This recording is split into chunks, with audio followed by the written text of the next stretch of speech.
Hello everybody, I'm going to be talking through the Rosenshine Masterclass materials that I've used in a number of CPD days in order to just make them more widely available.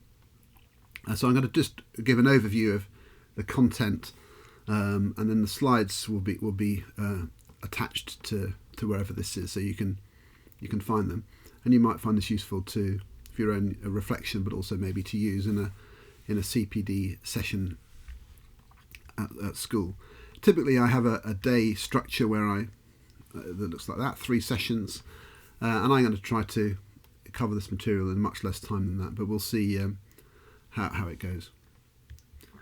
The first thing I want to stress whenever I'm talking about Rosenshine's principles is that Rosenshine's principles of instruction is just one of many sources of information about the types of evidence that researchers have gathered about effective practice, and you can see it nestled in amongst various other papers there.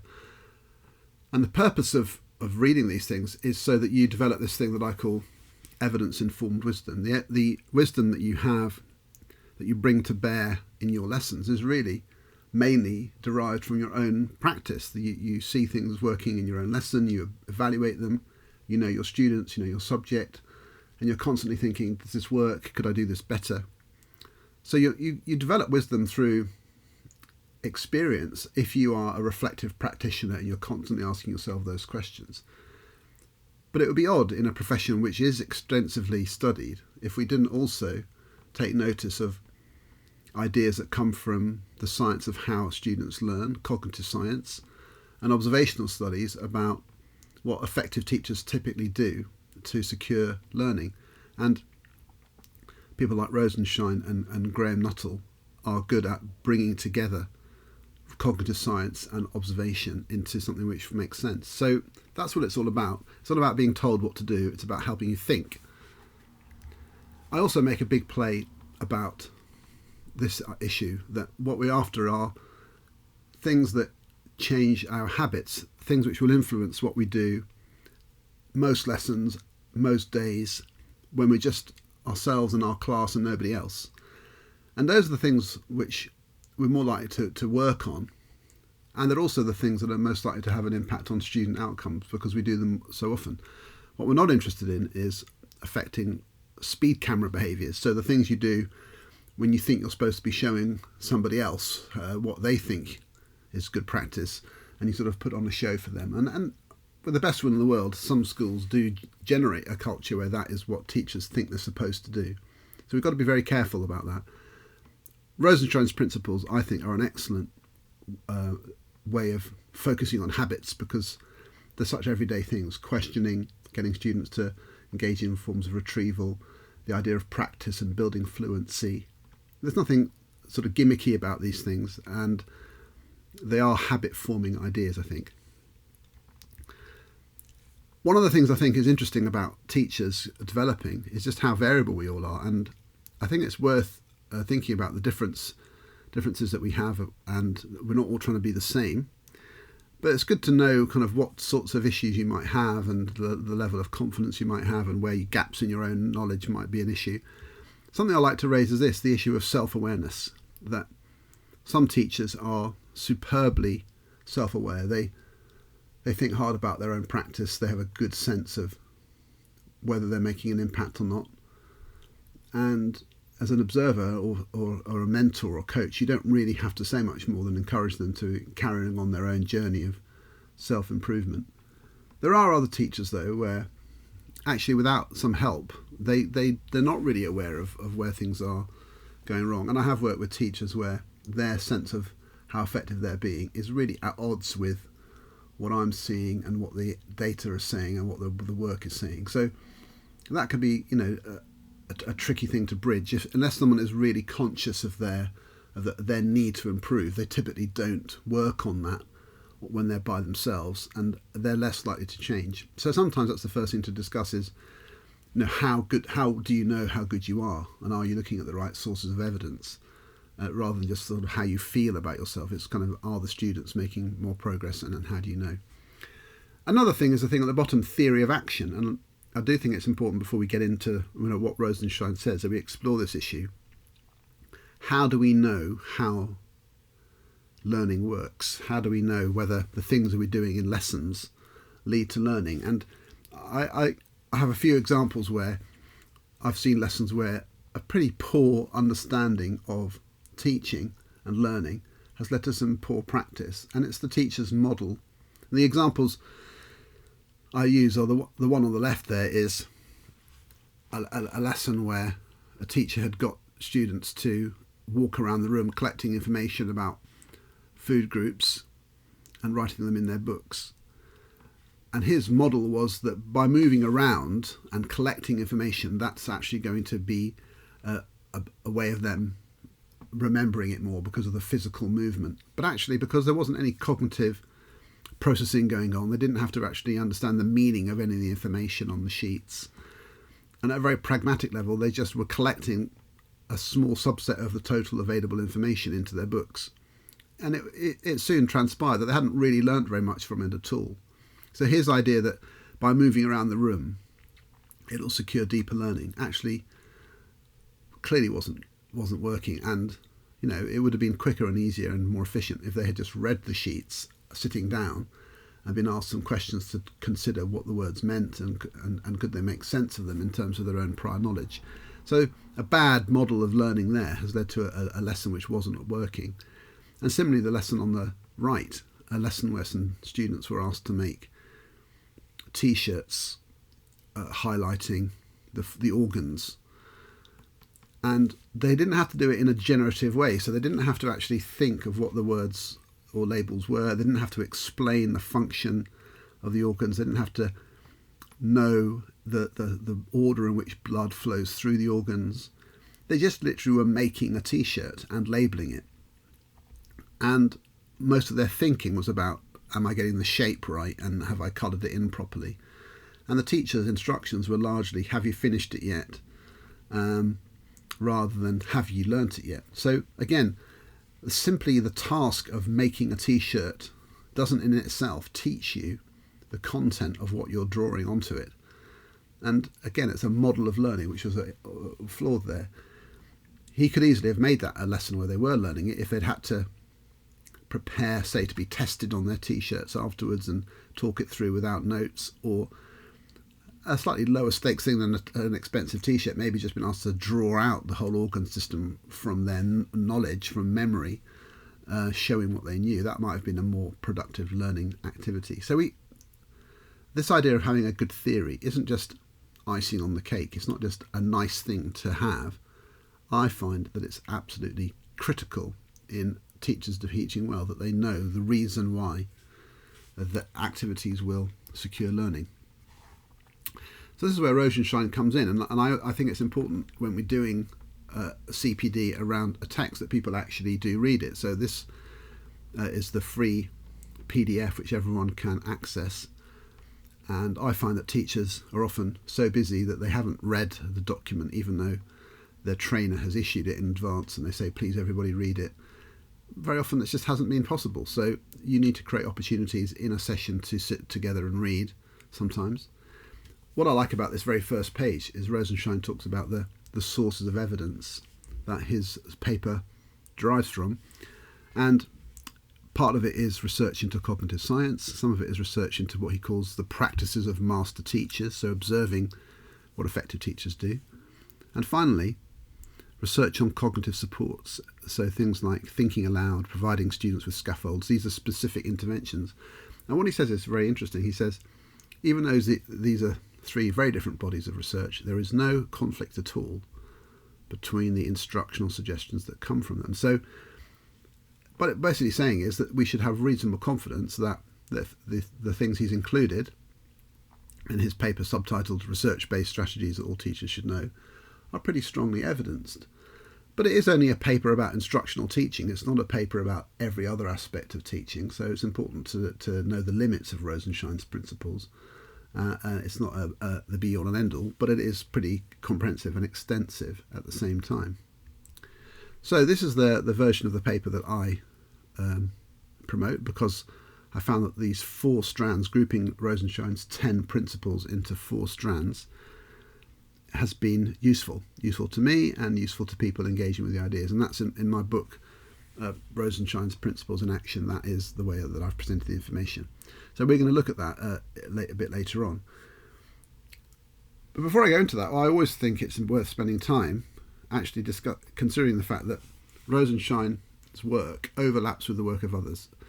And so sometimes some people think this is odd, that on a session about Rosenshine's Principles, I spend quite a bit of time talking about other people's work first. And these are the papers that I refer to. And I'm just going to engage with these very, very briefly. Number one is Graham Nuttall's Hidden Lives of Learners.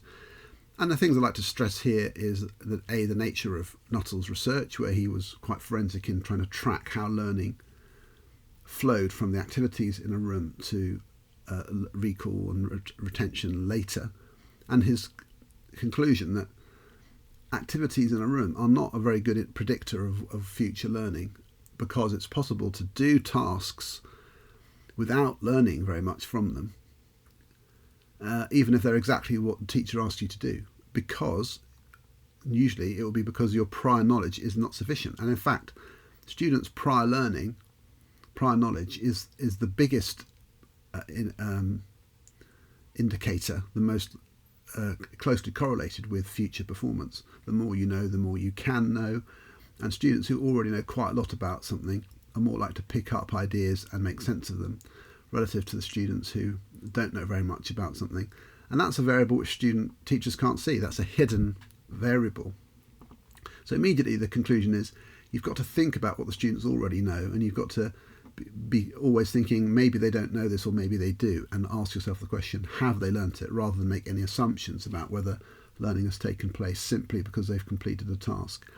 He also explores the peer dynamics in the class, and he has this quite neat rule of three, which is essentially once students seem to have engaged with an idea in three different ways, the original encounter, maybe then consciously linking that idea to something they already knew, and then a third application of that idea or a third different encounter with it, they have started to predict that those students who had that experience were more likely to remember, and the ones who hadn't had it weren't, and they were getting that right about 85% of the time. So it's worth reading Nuttall's research just to show how they could start predicting things once they'd understood what was going on in a lesson. The main thing in terms of Rosenshine is this: task completion does not secure learning in itself. You've got to check learning has happened later. And there are things you can do during a lesson to do with consciously building schema which are more likely to lead to learning. The next one is this: Dan Willingham's Why Don't Students Like School? And his work and the cognitive load theory work that John Sweller promotes are very useful to understand. And at the core they have this model which is in Willingham's fantastic chapter, Why Do Students Forget Everything I Say?, where he explores the issue of working memory and how sometimes it's difficult to get things into our long-term memory, how easily we forget things. It's a very reassuring chapter. It makes you realise that actually it's totally normal for students to forget things. It's not because they're feckless or they haven't been paying attention. It's because even very well-meaning, conscientious students can forget things unless certain things have happened where they've really tried hard and worked hard not to forget them, or we've engineered activities which just make them remember them even if without them trying very hard. So, and like telling stories, and there are a number of things in Willingham's work. But that diagram there I have turned into this diagram, which Oliver Caviglioli made for me. I asked him to stick the tree schema into the top there, because I like the idea of the schema building being something you can visualize as a set of interconnected information. And what I do in CPD is I don't just sit and explain it. I ask people in a pair to talk through what they think that diagram tells them about some of the issues with learning. So we pause at this point and say, what are all the different things that you can take from that? What are the issues? What does it make you think about? And normally people talk about things to do with attention and how, yes, attention is hard to secure. So over here we have the attention issue and what's going on in terms of interacting with the environment. Learning and remembering being a sort of continuum, like a cycle. So you try to store things in your long-term memory, and then you bring that back into your working memory in order to add new information to it and make sense of it, and then storing it again. And the more often you do this loop, the more often you bring things back into your working memory, you develop a kind of fluency around doing that, and that becomes easier. But we can forget things immediately. We can forget things in the long term if we never use them, although sometimes people discuss whether anything is actually forgotten or whether it's just so buried you just lose trace of it. But this is an interesting discussion, and the fact of working memory being finite, so you can't overload students too much. This is the kind of discussion I think teachers should be having. How does learning happen? Therefore, what do we do in lessons to secure it? I like to move on to this idea that knowledge builds on knowledge, schema building. If you know something, you can connect an idea to that, and then you've got places for another set of ideas to link, and then another set and another set. And the more you know, the more different ways you can add information, and it's more likely ideas will stick.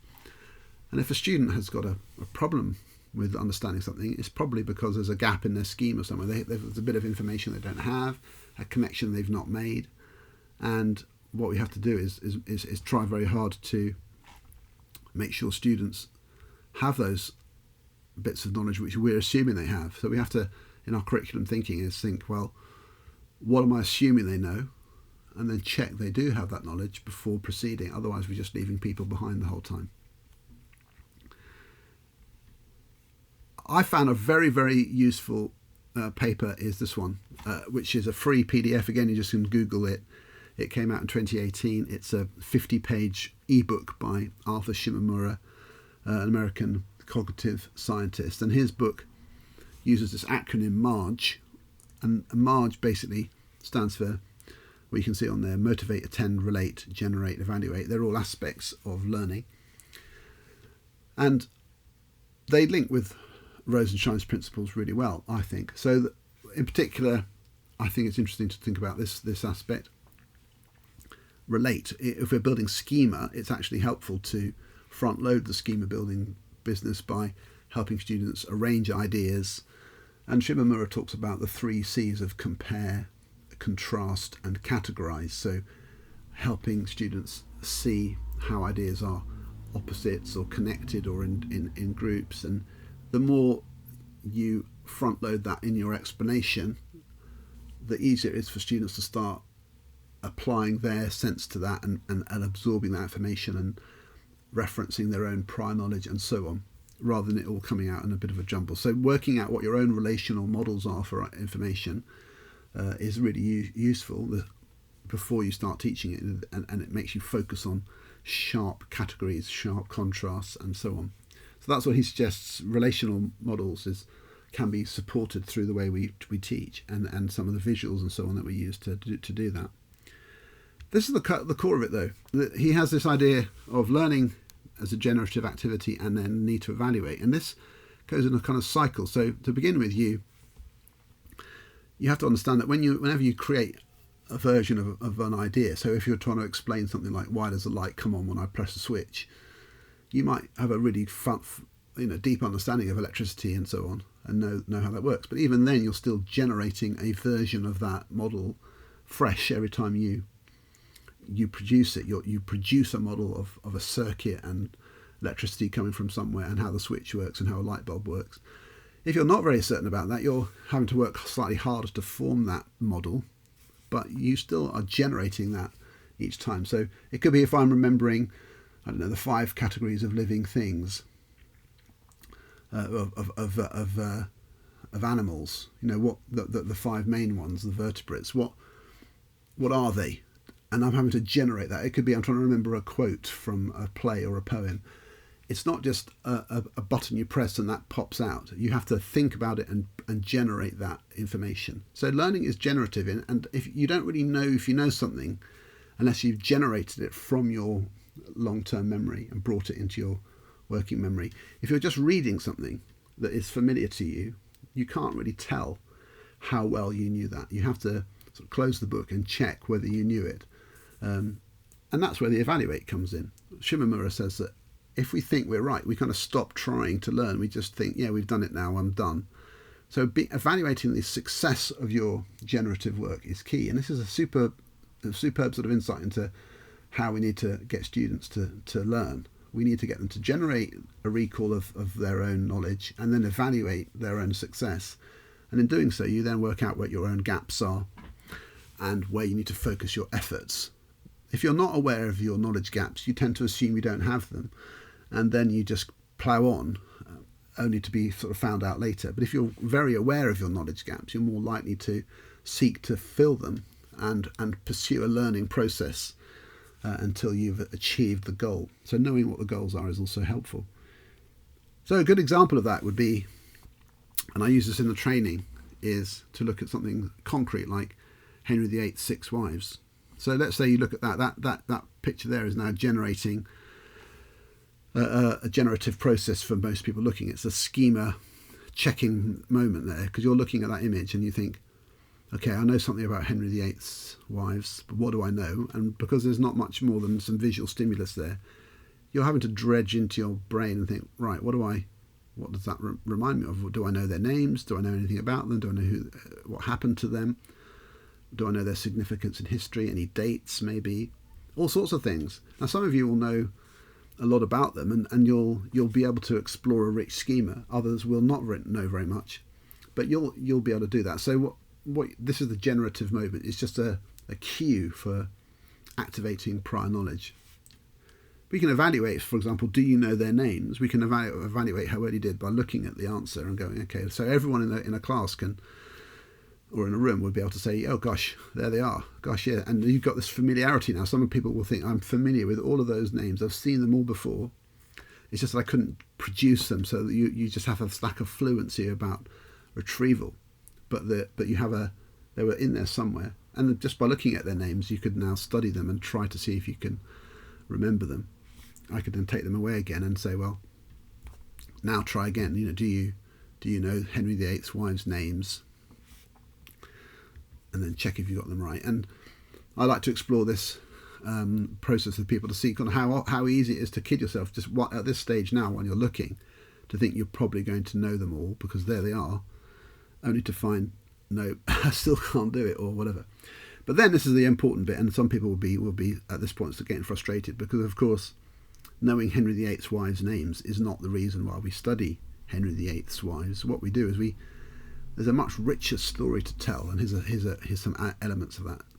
The reason we study Henry VIII's wives is because of, well, the narrative element of them, the characters in the story, but also their political and historical significance in relation to Henry's reign and the shift from being a Catholic country when Catherine of Aragon was married to Henry to being a non-Catholic country in theory when Anne Boleyn came along, and the whole story of Anne Boleyn and her treasonous, adulterous affairs leading to her being beheaded, and the fact that she was the mother of Elizabeth I, Jane Seymour, who followed her and gave birth to Edward, who became Edward VI later, and how she died with childbed fever. All of these things, the story, the narrative, the rich schema of the story, and then the connections between these things and other aspects of Tudor life and politics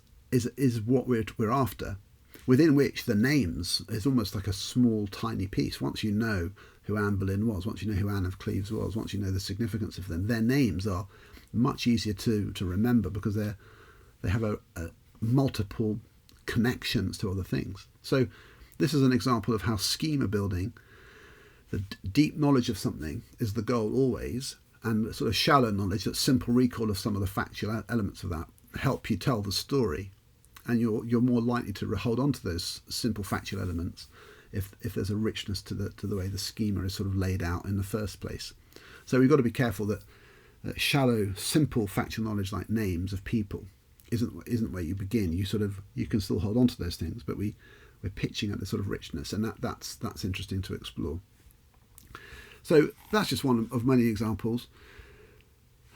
Another example that I like to use is, say, something like a science example where you might have a general rule for something like this: metal plus acid reacts to make salt plus hydrogen. But unless you can give a specific example of that, then do you really know it? So if you know that zinc plus hydrochloric acid makes zinc chloride plus hydrogen, that's what is called a concrete example. And that example supports the understanding of the general case. And it's in the connection between the two that the understanding is formed. So the idea of concrete examples and general cases is useful. The use of symbolic representations is another form of model. So do we have a model for what's going on? The idea that the same atoms are reorganized, and then going deeper, the difference in the way atoms are joined together. And this is levels of depth within one idea. And again, a good schema building process takes account of these levels of retrieval. So generate, evaluate is around a rich, deep appreciation of what the schema is. And that's one of the sort of underlying concepts that Rosenshine deals with. And last of all, I like to link all of this to Dylan Williams' embedded formative assessment, and his argument that formative assessment, that short cycle, is the most useful. So students getting sort of immediate feedback about how well they're doing in the moment is really, really key.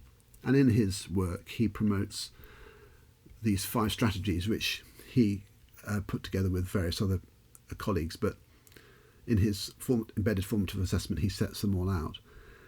And this to me is really important, because Rosenshine's principles really make sense once you understand them in the context of William and Thompson's diagram. So the first thing is, you need to know where you're going. What are the learning intentions? It's hard to pursue an instructional process and check for understanding if we're not sure what it is we're supposed to be aiming for. So do the students know what the sort of total goal is in terms of the learning? And that's not just about writing learning objectives on the board. It's about discussing and sharing, making sure they understand where they're aiming at. And the box I like to point to most are these two here: activating students as learning resources for one another and as owners of their own learning. The truth is that you just don't have the capacity as an individual teacher to check the knowledge of every single student in the class in a dynamic fashion. It's very, very difficult. But if you train them to check their own knowledge, and if you train them to check each other's knowledge, then you massively amplify the extent and frequency of formative feedback that they're getting. Am I right? Is the question they need to be asking. Do I know it? Have I done it well enough? Is it good enough yet? Is it finished? And you can only apply that yourself to a few students at a time. But if they're doing it for themselves and for each other, you've got a lot more formative feedback being generated and given. And that's essentially what William is saying, and in his work he suggests a number of ways of doing that. So it's worth knowing that Rosenshine's principles are connected to all of these other ideas, and as we go through them, we will see how they are linked.